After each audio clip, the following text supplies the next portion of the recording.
This podcast is brought to you by Ramm Horse Fencing and Stalls, the one-stop shop for your horse farm. Ramm is family-owned and operated and has been in business for over 30 years. We welcome you to call in and speak with an expert about your next project today at 866-653-8984. Again, that's 866-653-8984.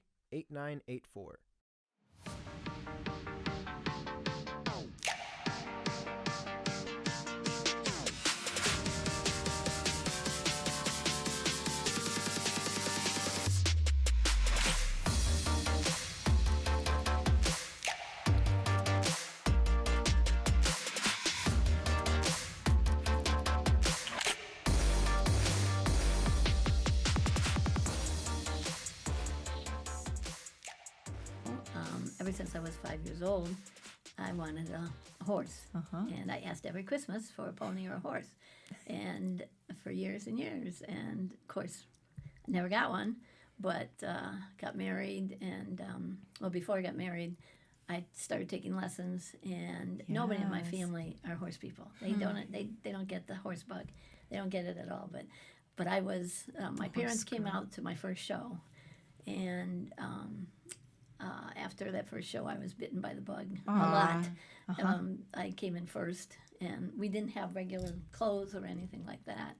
And so we all just kind of put our own things together. Yes. And, of course, we had helmets, but back then the helmets were different than what we Right. have nowadays. They were.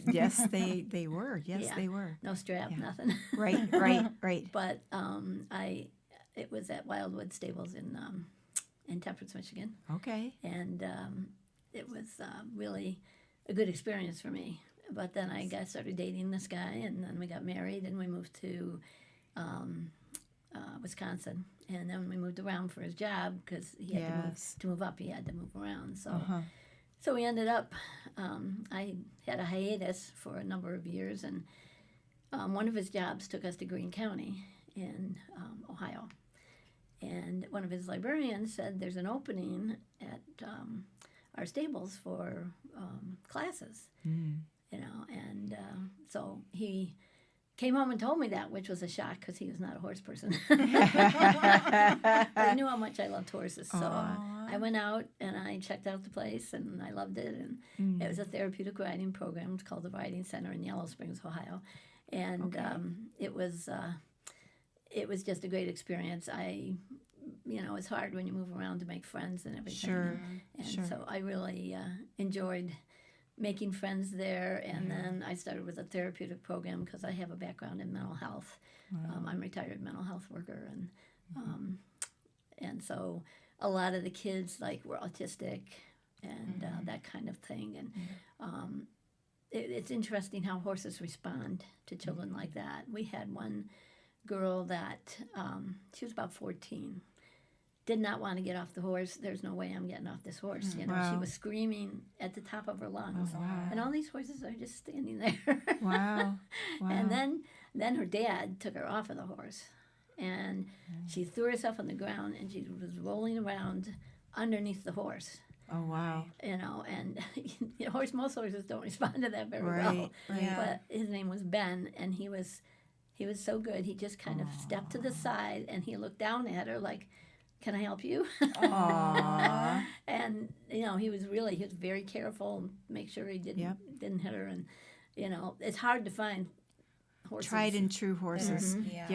Yep. They're worth their weight in gold. They are. They're worth their weight in gold. They are, and it was so helpful.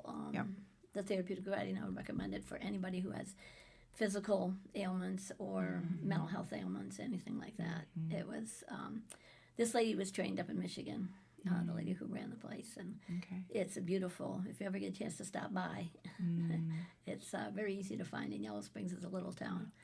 So how long did you do that then? I did that. Took lessons for, we were there about 7 years, but while I was taking lessons there, the one lady said that they were looking for fence judges for the one competition over at this park that was nearby. So they said, why don't you sign up? They'll put you with somebody who knows what they're doing.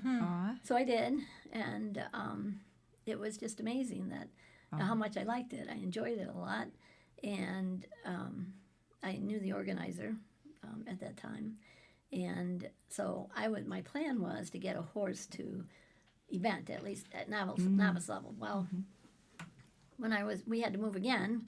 And when I was 50 years old, I got my first horse. His name was Harvey. There you go. Retired thoroughbred who would not go out the gate. Harvey. Aw. Yeah. Aw. His jockey club name was In a New York Minute. Oh, wow. That's a neat name. Yeah. I like that. Yeah. Wow. Yeah, he was really good. He was a good guy. Was Took he care a of big me. guy? Yes. Or was he was a was big guy? about what was he? I think he was 15'2". Okay. So that was big enough for me. Yeah. Yes. You know? Right. So, but he loved to jump, hated dressage. He ended up he couldn't jump anymore, so I had to take him into dressage, and boy, he tolerated me.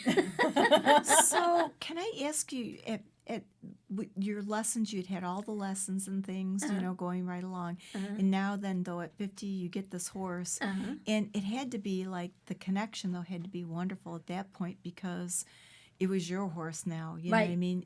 You could develop an attachment or whatever. Did that make a difference with what you did? Do you feel? Yeah. Okay. Yeah, I was committed at that point, and my instructor was.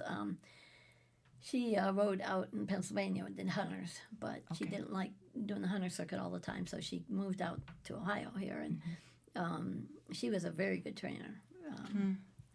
With her stalls, she used a yardstick to make sure that the gentleman who she hired to do the stalls had enough. Oh, she was cedars tough then. in there. Wow. Yeah, enough of the. Yeah, she Tough was girl. tough. Wow. Yeah. She made sure that it was right. just right and enough for the horses so that they wouldn't hurt themselves if they lay down. My And goodness. stuff. Yeah, it was. She was a very good instructor too. She. Did you learn the most from her? Do you feel or? Well, I learned different from her, and then as we went up to Michigan, I said I'm not leaving Harvey. And my husband knew that. So I went up and checked out a couple barns, went up there, took him up to the one barn, and we started doing dressage. Okay. And he was good, and he tolerated it, and he was okay. But then he developed a problem with his back. Yeah, I think he had kissing spine disease. Okay. And there was a specialist at Michigan State, but it was very expensive. So I didn't take it. I knew that he couldn't, because he was such a sweet horse, and you put a saddle on him, and his total, it was like he didn't know who was there. He just had to get that thing off. Wow. Because it hurt so bad. Right. So we retired him, and I was looking for another horse, but this lady came out to the barn to visit, and she said she had a little girl with her, and the little girl didn't say much, and so we were all talking as adults, and she wandered away, and I didn't know where she went, but then it was her grandma, and she went out to look for her, and she came back in, and she said, "Oh, who owns that horse out there?" And I said, "Well, he can't be ridden." I said, "He's my horse," and she said, "Well, I would like to buy him from you because this is the first time she's ever talked." Wow. And she's out there talking away to him. Oh my goodness. He loved kids. That was his thing, was kids. The younger the better. And she was about 6. Yeah. And so I sold Harvey to her for $1, and she Sweet. knew he couldn't be ridden, but Right. it But was they were really, friends. That was Yes. her And it horse helped then. her come out of what Right. she was in and just got the Yes. whole thing going together, like a good relationship. Right. It was a good Yes. relationship with the pair, with the two. Yeah. Horses are good for the soul. Yes, they are. Yes, they are. So you had started in with dressage at that time then. Well, I was doing dressage then. You but, did it. Okay. But I was jumping him at Okay. when I first got him, and All I was right. I first leased him, but I see. and when I bought him, I was jumping him, and he was doing great. He loved I to jump. see. He never refused nothing. He was great. He was a wonderful horse. And Had you been jumping all along then too? I mean, in your Yeah, training, at the- in your schooling? yeah, Okay. yeah. And I leased a couple horses at the riding center, the Okay. therapeutic place, and also I would help get the horses ready for in spring for them to kind of get back into the the Program, trenches, so to yeah, speak, back so into to the speak, program when all yeah. winter they had their time to Relaxing. themselves. Mhm. Yeah, Yeah. yeah. So, and sometimes that was exciting. Yeah, I More bet. than I wanted. I bet. I bet you have a few stories from that to tell with. Oh yeah, yeah. There was one horse, Hank, he was a really good horse, but he would come out of the winter and he'd be like raring to go, Wow. and he was just Yeah. an A amazing handful. horse. A He was handful. he was a handful if you didn't finesse him, and he would rush his fences. He would just just flat, Yeah. no bascule, nothing. And, Yeah. and he would, so I would take him up to the fence and turn him and circle him, and I had to do that for days to get him to to realize you got to calm down. Calm down. You got to get yourself set and then jump. Right. Right. But- Wow. Yeah, and we had a bridle path and a bike path at that time by the. How many horses did you ride then at that time? Maybe my. like how many? About 10. Wow. Yeah. And they teach you so much, don't they? Each Yes, horse they do. Each teaches horse you teaches so much. Oh, yes. Yes. Yes, Yes. each horse. You learn a lot from Yeah. each one. I yeah. learned that mares are not for me. there We're the is a same mare out way. there for everybody, for someone, but not Yes, for not for me. not for certain people. Yeah, we Yeah. understand that completely. Yeah, So yeah. She okay. the one mare and I would just argue Have it out? constantly. Yeah. Yes. Yep. We yep. had a couple of those, and then We we, did. were like, that's did. enough for That's us enough. too. Yeah. yeah, She yeah. recently just And- died. Yeah. Oh, really? yes. Wow. Yeah, her name was special, but I didn't shed a whole tear that much, but the other horses I did that I leased out there and everything. They were very good horses. So now you don't have a horse, and then Right. what do you do? Like now you're riding these Well- other horses, and Right. Well, We moved to Michigan. okay, you moved so much. Yeah. Wow. Yeah, we have, and the lady who was my trainer at the time, Kim Robbins, she said, "Well, there's a Polish Arab up, that I know of up in Midland that is you could lease." And I said, I heard the word Arab, and I said, "There's no way. I am too hyper to ride an Arab. I know that it won't gel. It just won't work." And she Yeah. said, "Well, come and see him anyway." She said, "This one's different. He's more like a quarter horse." Yeah, and you go, okay. And I said, "Well, as long as I trust you," I said. So a bunch of us piled into the car, and we drove up there, and I told Kim, that you got to ride him first. I was wow. chicken Oh, because I thought an Arab, there's no way. Yeah. Right. Yeah, I never thought of Right. me riding an Arab. He was a Polish Arab. There was a Wow. big difference, and I didn't realize that between Polish Arabs and Egyptian Arabs. Okay. So his canter was like you could fall asleep to. Wow. And he took care of me too, as far as any kind of problems or anything, or if I bobbled or something on him, he was Right there. he was right there. He was right there. Yeah, he was very You good. could And- zig and zag together, right? yeah. He Mhm. and I had a real bond, Yes. and he was a good horse, very good. And so the minute that Kim was off of him, I said, "Okay, I'll get on," and I was still nervous. And the fact that I was nervous and he did fine was amazing. That's Because really usually good. they don't. Yeah. Yeah. If you're nervous, they pick that They up. do. Right. They Well, do. he picked it up, but he took care of me, and he said it's okay. You'll be Aw. fine. In fact, one show we ended up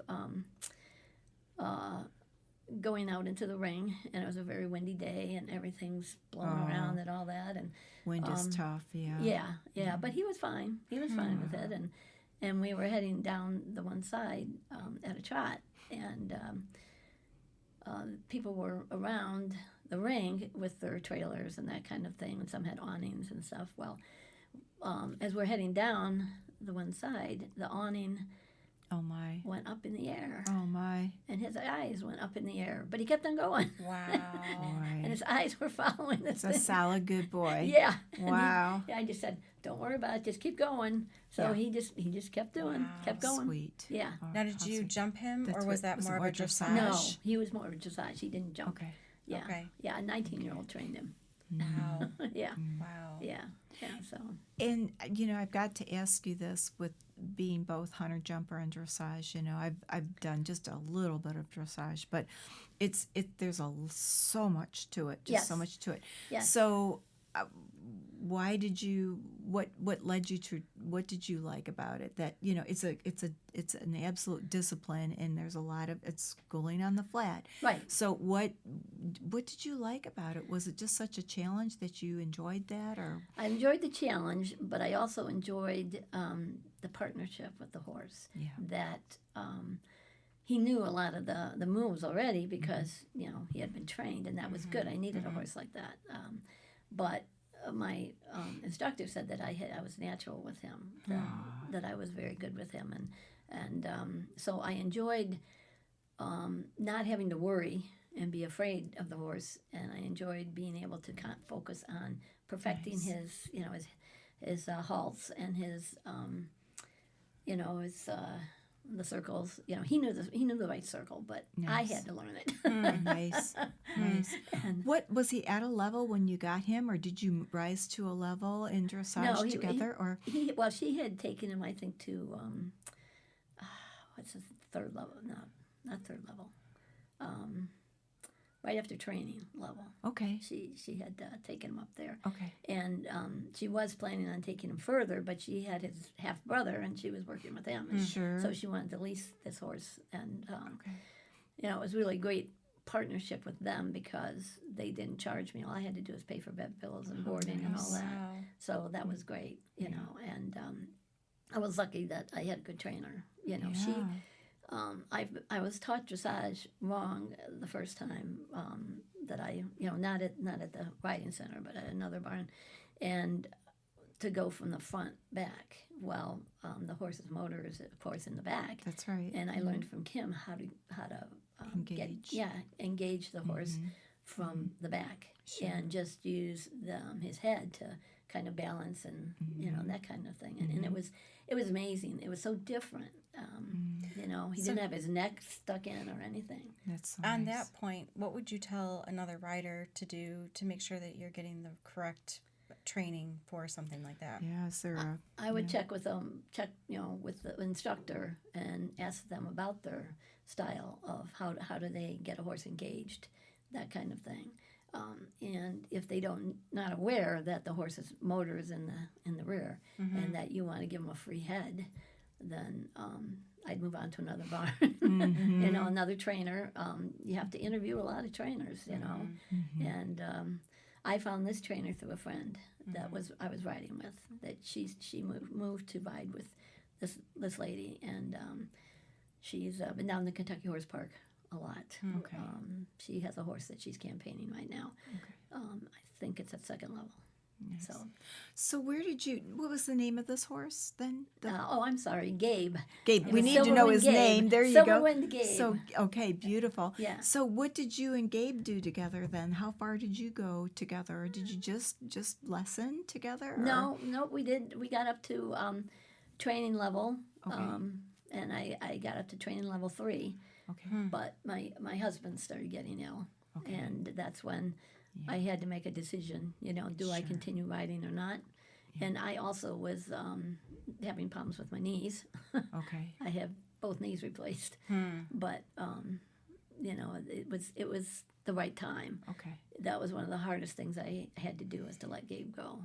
But I knew my husband was, important. He needed me. Right. Yeah, right. yeah. But Gabe's, he went back to his owner, so that was good. He Well, didn't that was just go to good. You somebody knew where else. he was going, Right, and I knew it was where a good he was. home. Right. And she sends me pictures of him off and on. Aw, that's so nice. He and his half brother out in the pasture and that kind of How thing. sweet. Yeah, Aw. yeah. So But you got into, go ahead. Yep, So then you were the judge. Then you Right. became as a fence judge, the way I started was not knowing anything about it, and I went out and fence judged at that local park where they had horse shows, and it just so happened that the technical delegate for the one show was the head of the volunteers at Kentucky Horse Park, and for what was then Rolex Kentucky 3-day event, which is now the Land Rover Kentucky 3-day event. So she was asking for volunteers for fence judges because she needed some more.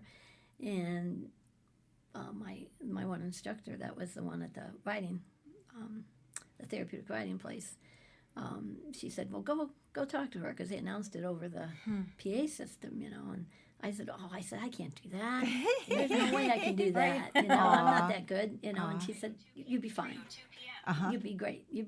And then I ended up, I worked up my courage, and I went out there up to her, and I said, I hear you're looking for fence judges. What does that involve? And of course, she explained all that to me, that I needed to, she would talk to me there and interview me, and then she had me send a resume of my experiences as well as my work experiences to her. She wanted to know if I could handle responsibility, that kind of thing, and if I was organized enough to, it's a tough job, but it's rewarding. So what is involved? Can you tell us a little bit about that? Like, what is involved with that then? Well, before you even go down to the horse park, there's things that happen. Okay. We have an app, and you can volunteer for any of the horse shows that they put on that app. Okay. And they have a volunteer incentive program now, the USEA, United States Eventing Organization, and they ended up. She said, "Okay, well, we'll put you with somebody who knows what they're doing." She's been doing this since '78, which I went down that year as spectator. I had no idea that I would be coming back, but this was in the '90s that I started fence judging, and exactly what we do is we have to, before we go down, we have to look at all the websites, whatever competition it is. They have different rules for FEI, which are the international competitions, and that's the Federation Equestrian Internationale. And then there's the United States Eventing Association, United States, the USEA, that's down in Kentucky. They're on the grounds of the Kentucky Horse Park. And anyway, so you have to know what your show is being presented as, so that you know what rules to apply. Because some rules work at some and some don't at others. So you have to study all that first. You have to get all the updates. I always print them out and put them in my book, because I got to have them at the fence, and I can't have a computer at the fence. We can't use our phones or anything. We have a radio control that we use now. At the big competitions like the 4-star, the Land Rover is the only 4-star on this continent. The other 3 are over across the pond. Wow. In Europe. Yeah. So this one is usually an Olympic trial, the years of the Olympics, and it's all the big riders are there, and it's just like going to a basketball game or football. Everybody's asking for autographs, stopping the riders, and oh my! And there's thousands of people there, especially on cross country day. We've had, I think, up to 18,000 people there. Wow, unbelievable! And what exactly we do when we get there, we have what's called a briefing, and that's usually the day before cross country. While dressage is going on, we have to go to another place, and we get a briefing, and there's radio control people that get a briefing. There's fence judges who get a briefing, and then there's crossing guards that get a briefing. And so we all split up after the main briefing, and we all split up to our own areas. And then they go over, there's the course designer talks to us, the technical delegates talk to us, and the stewards talk to us. And it's a really big team effort, lots of people involved. People have no idea. I think I would have been overwhelmed at that point right there. So, I mean, with what you're telling me already, so you haven't even gotten through. Yeah. So go ahead. Yeah. So, yes. So then, you just get your, after the briefing, then they tell you what fence you're at. You don't find out until that day of the briefing, because so then they're switching people around. Some people can't make it. Right. They're sick, or they've fallen off their horse. Last or something. minute things. Yeah, last minute things. Yeah. So then you find out what fence you're at. Okay. And at this point, I'm a chief fence judge. For a while, I was not. I had a chief fence judge that I would that person would be the one who would make the final decisions and that kind I of thing. see. So I do that now. And it just depends on what fence you get, how Okay. busy you are. But Well, there's so many trappy, huge, gigantic Yes. jumps there, Yes. so I can't imagine. Yes. So yes, go yes, ahead. there's yes. a lot of huge jumps. Yes. The smallest ones are the two beginning ones to kind of get the horse in Gear, in kind of gear, like, yeah. and the last two. But Okay. they can't relax at the last two. I was at the last fence, and I had falls at my last fence, the last Yes. fence, and Yeah. it was you have to.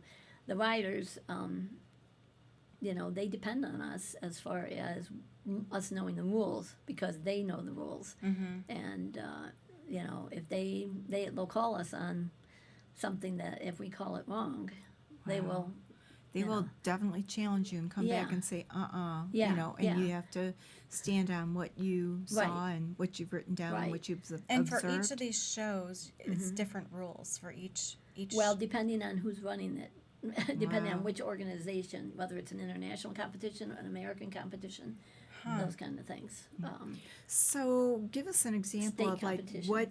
what was maybe one of your favorite fences that you were placed at, and what were you looking for? Could you give us an idea of Sure. what you? Okay. Sure. One of the big ones down there is called the Head of the Lake.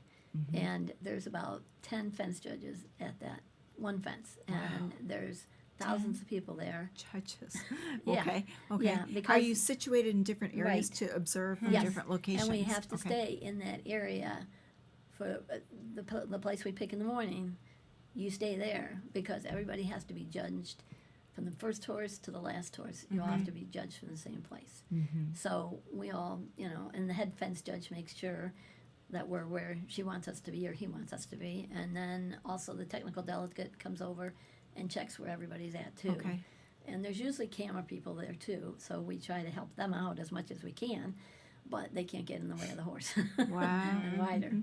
And if anybody has a dog that's loose, we have to tell them they have to put them on a leash because that's caused problems before with riders. We had to change their times and everything. But the Head of the Lake, one instance that happened with me was I was the second element. There's like 4 or 5 different elements in the Head of the Lake, and I was at the second element. And Bruce Davidson. Is this jump? Can you just explain it just a little bit of what they're Sure. coming into, and then go into that? What does it kind of look like? They come down the road. There's a little road there, a little path, and then there's Yes. they come in there, and we have to blow our whistles because that alerts people that there's a horse coming. Don't cross, and the crossing guards make sure they don't Right. cross there. But Right. so anyway, they come around, and there's usually at the head of the lake there's trees, a lot of trees. A lot of shade and sun. You know how hard that to bothers see. horses. It does, and it's hard for you to see through. And you got to realize that the horses have never seen this before. The riders have walked the course numbers of times, but the horses have to trust their riders. And what they're doing is the first element is usually they jump into the water, Okay. and they can't see how deep the water is. They can't tell that there's water on the other side. Okay. They it's such a big jump that they have to jump up and over, and then they land in the water. And a lot of times then they have to do a turn to get to the next element. Right. And it's these are horses at a high level. Yes, they are. At this competition, they're at the highest level. Like you were saying, Bruce Davidson and so Right. forth. Yes. Yeah, So, okay. yeah. So he came in, and of course he had a new, a horse that he was bringing up the levels, and this one was ready for 4-star, but he was still training this horse, and of course the horse refused the second element, and it was a run out, and a run out is when they go around the jump. Okay. A refusal is when they stop their forward motion and then they back up. Okay.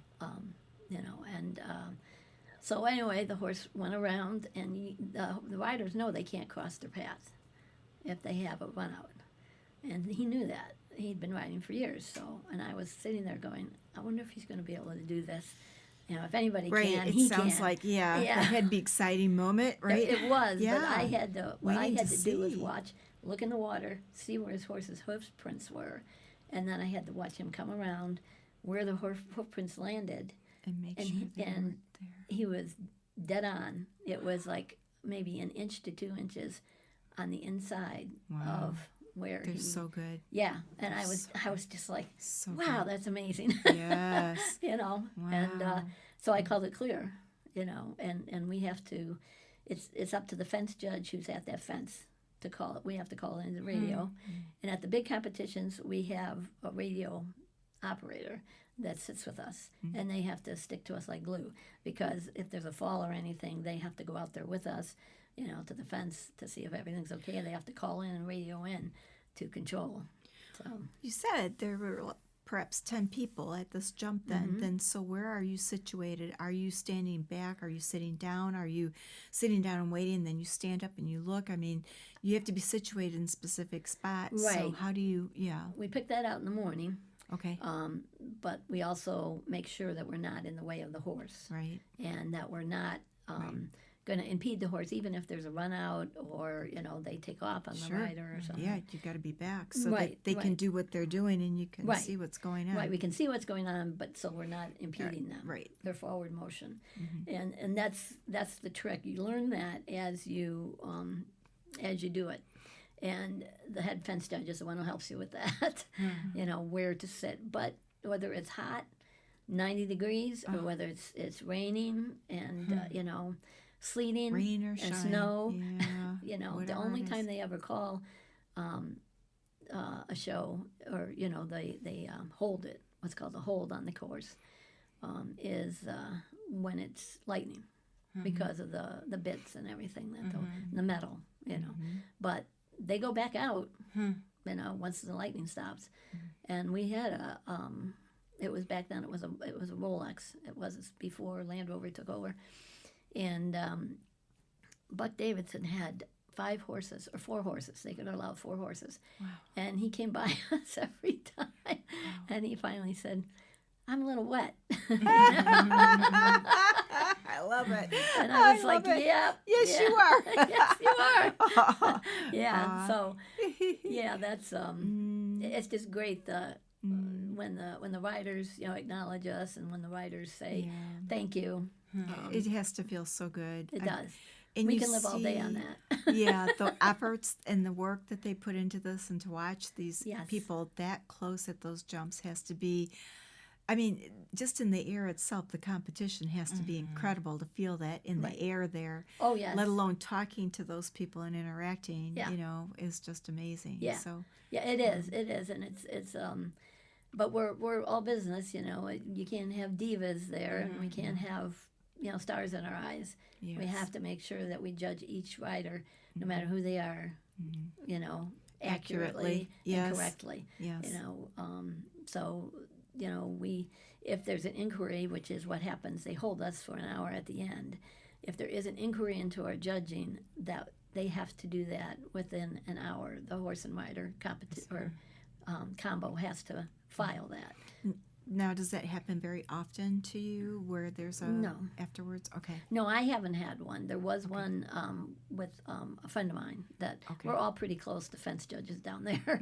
We all see each other all the time. Even if it's been a year since we've seen each other, Sure. it's like Yeah. it's like yesterday we just Yes. saw each other. Yes. Yeah. But one thing with fence judging, it's good to know horses.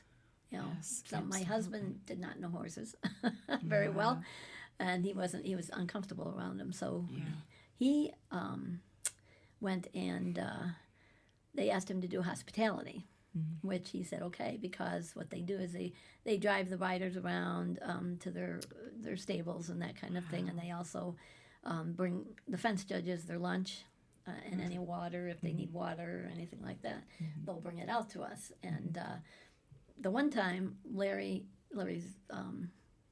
golf cart was running out of battery. The battery was dying, so he had to run back real quick to the golf cart place and to get a new one. And it just so happened David O'Connor was there. I don't know if you know who he is. Yeah, he was Mr. Gold Medal with custom made. Unbelievable. Yeah, at Atlanta. Wow. We saw that happen. We were Can't there as believe spectators. that. That's so Yeah. cool. Oh my goodness. Yeah, so David O'Connor is there picking up one too. He's the head of the USEA.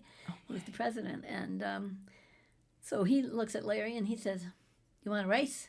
Aw, that's so cute. And Larry's was Mr. Competitive, and he said, "Sure." Oh my goodness! Oh wow! Now they never told me who won, but I But figure they it was did probably race? a tie. Yeah. Oh wow! Yeah, they actually raced That's around so cute. How much fun!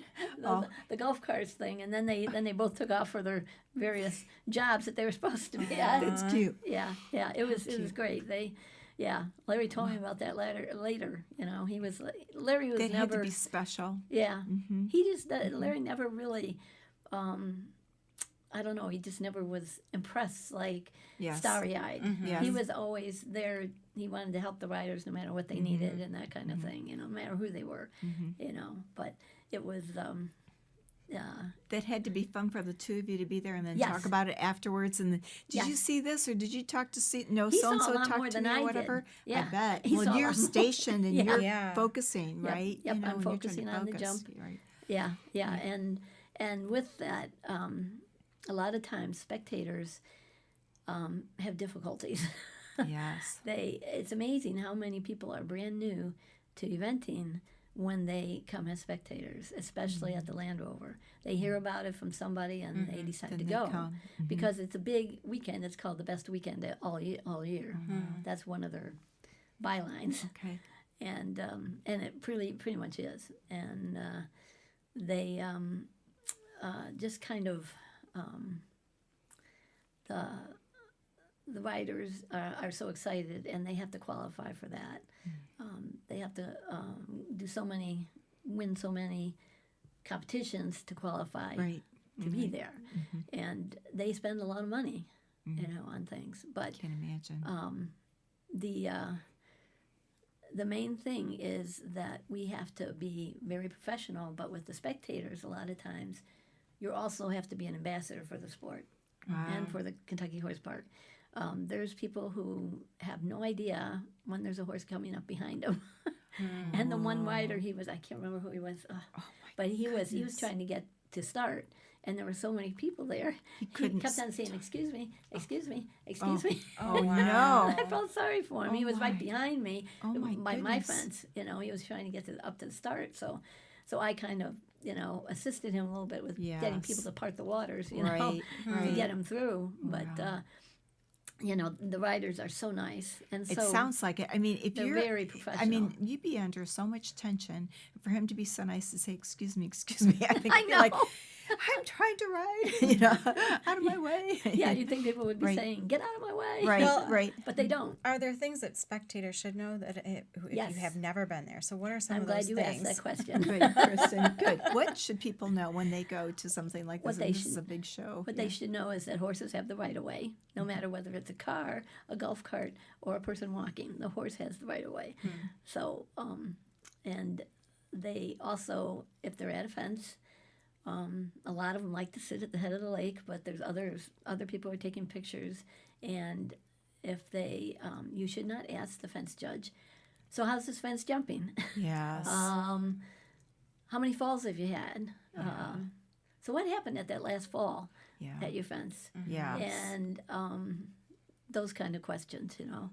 Who was riding that horse? You know, and what horse was that? Because we are all under the rules of whatever organization is, and all of them have a rule that until the inquiry time is passed, we cannot talk or discuss any falls or any Do you say to problems at our them? fence. Do you have an answer for them? At that, what's your answer usually? What do you say to them when you have to say, you know, there's no time to talk? Basically. I usually tell them, I'm sorry, we're not allowed to discuss that at our fences. But if you have any general questions, I'll certainly answer those. I see. So you know. can answer questions. You just Yes. can't answer specific Yes. questions about riders. Yeah, yeah. When I was at the head of the lake once, there was a foursome there. It had a little picnic table and everything that they brought portable, and they were having wine, and they offered us wine. No, That was sorry, nice of you them. can't. However, you're on the job, Right, yeah. You don't do that when you're on the job, especially for a big show like that. Right, yeah, Wow. yeah, any show, yeah, That's we can't, really- we yeah. can't, Wow. can't do that. But I said, thank you, though. I said, that was nice of you to That's offer. really funny. But you have to almost, a lot of times, like one time we were at this one fence, and there was a curve before the fence, Mm-hmm. so you couldn't see real well. But Yes. I had binoculars, so I could see. You always bring your binoculars. You know, you bring everything. You know, winter coat, even if it's Plan for whatever. anything. Even if Yeah. it's summer, you bring Right. a winter coat. And the horse was coming around the curve, the curve there, My. and this little girl must have been about 6 or 8. She started. She ducked under the wire or Oh, the no. rope, and she was just heading out. And the one fence judge grabbed her by the arm and pulled her back Oh, really yes. fast. Yeah. And the little girl was crying because she was so upset because Right. it might have hurt. I don't know. Right. It probably Right, didn't. right. But I think she But- was surprised because the horse was right there. More so to move her out of the way Yeah. for her safety. Right. Yeah, Absolutely. So keep an eye on You your are kids. watching. Yes. Keep an eye watching. on your dogs. Right. On leashes. On leashes. Right. And cats, if you bring one, on leashes. Wow. But that's real important that the one big message I want to get across to spectators is that whatever happens, listen to your fence judge. If the fence judge says stop, you stop. Yes. You know, even if you're, Yeah. you know, you're not up to the fence where you want to be. Right. We try as best as we can to help everybody get the photograph they want, Oh, including wow. the press. You know, Wow. we do everything we can, but if you're going to be in the way of the horse or the rider, we have to, you know, say, okay, you need to step back. You can get your picture, but you need to step back. It's quite a big job. That's a Do you big have to be job. quiet when you're there at certain times? I mean, Yes. Okay. That's another thing. You cannot encourage the rider over the fence. Okay. The spectators have to be very quiet. They can't. It's called unauthorized assistance.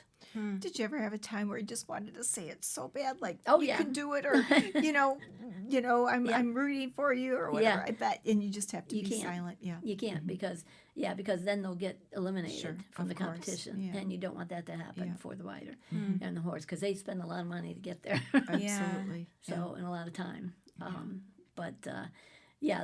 That's something that is real important that you listen to the fence judge at that wherever there's a fence judge around, and we usually have either a ribbon on or we have a hang tag over us, you know, that says So that you're know. recognized as. right, and we have to wear a certain like uniform, Okay. you know. So I have a question that's going to date me now.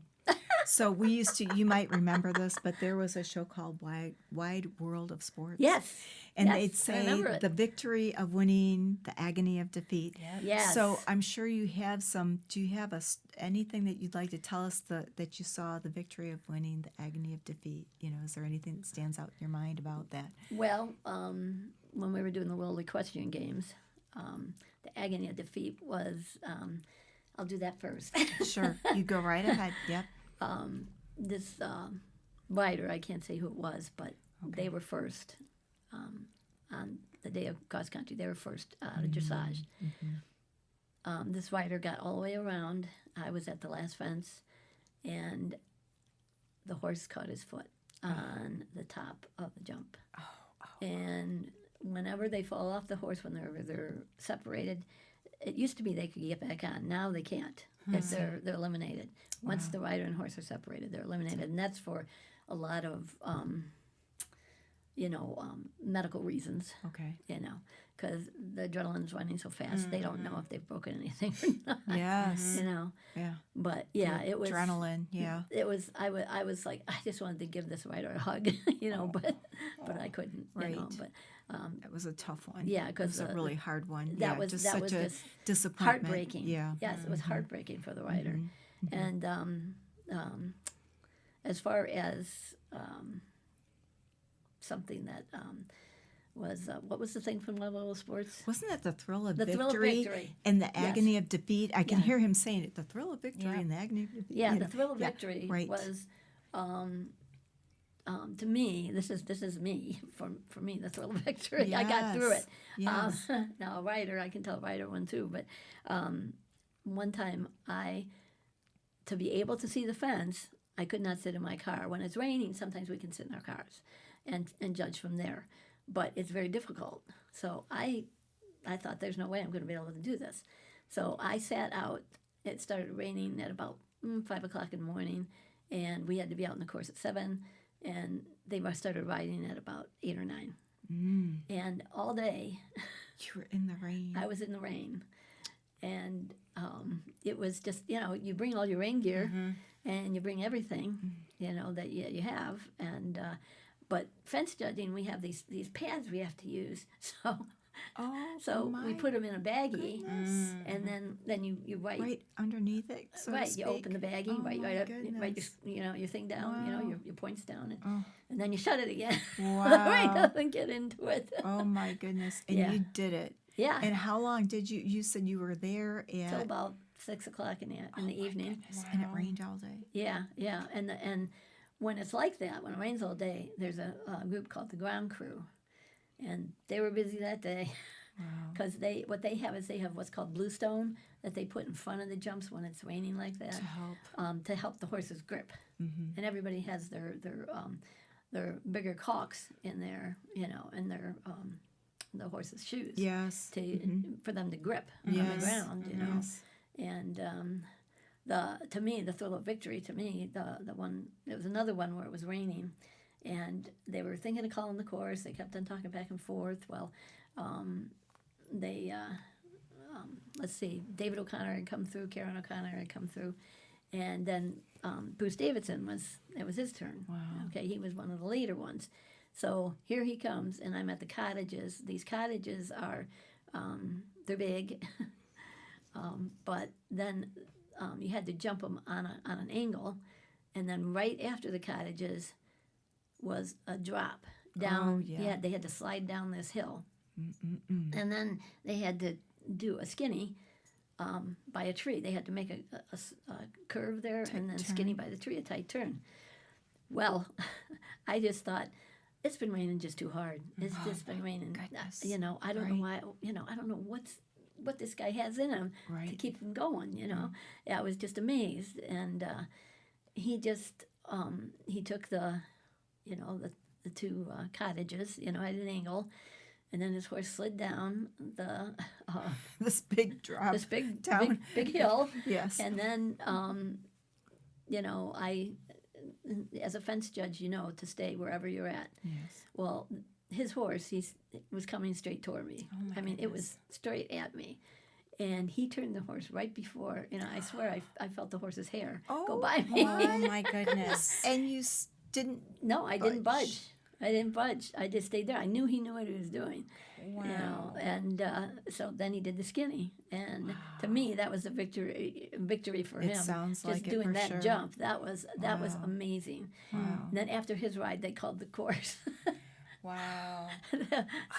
So they knew, they realized, but that was that was a huge thing to see, to witness.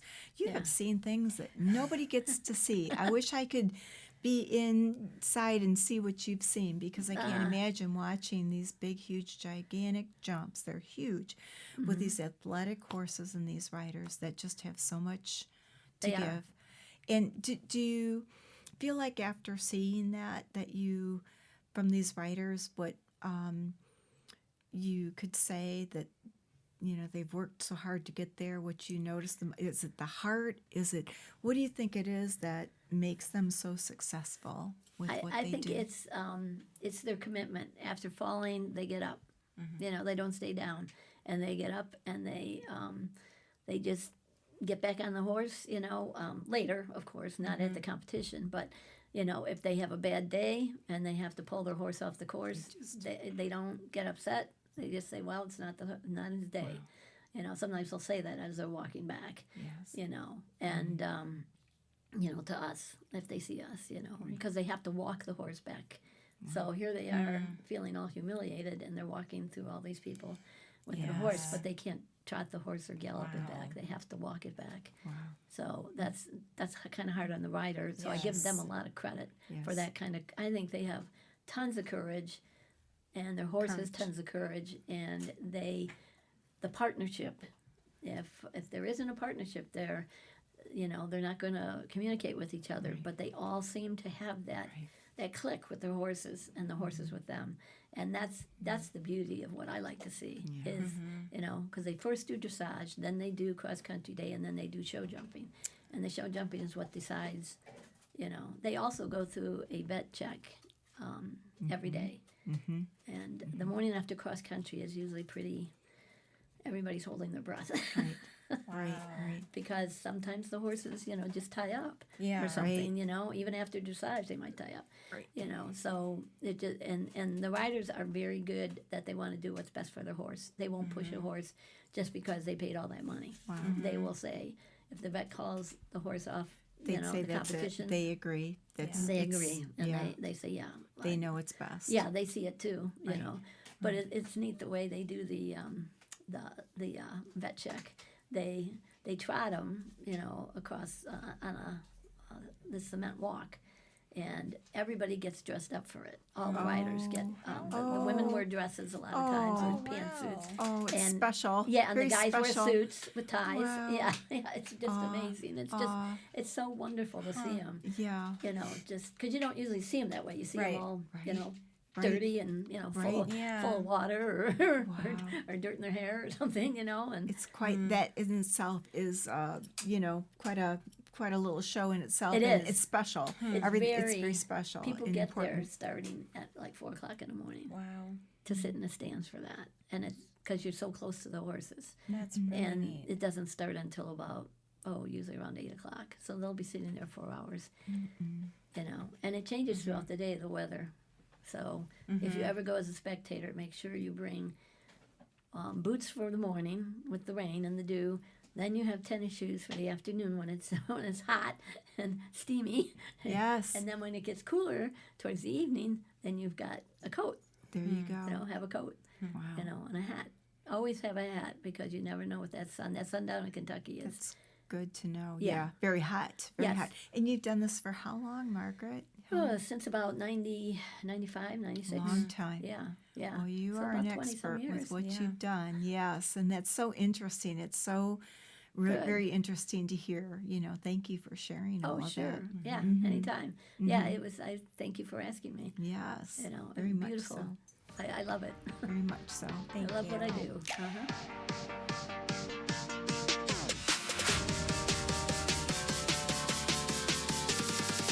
We hope you enjoyed listening to our podcast and encourage you to share with all your equestrian family and friends. You can tune into the Late Night Riders podcast show every Friday night. Each episode will be uploaded exclusively on YouTube, where you can subscribe to our channel to stay up to date with all of our latest shows. Do you have a topic you'd like us to discuss? We want to hear from you. You may email us at podcast@rammfence.com or feel free to leave a comment below. Thank you again for listening.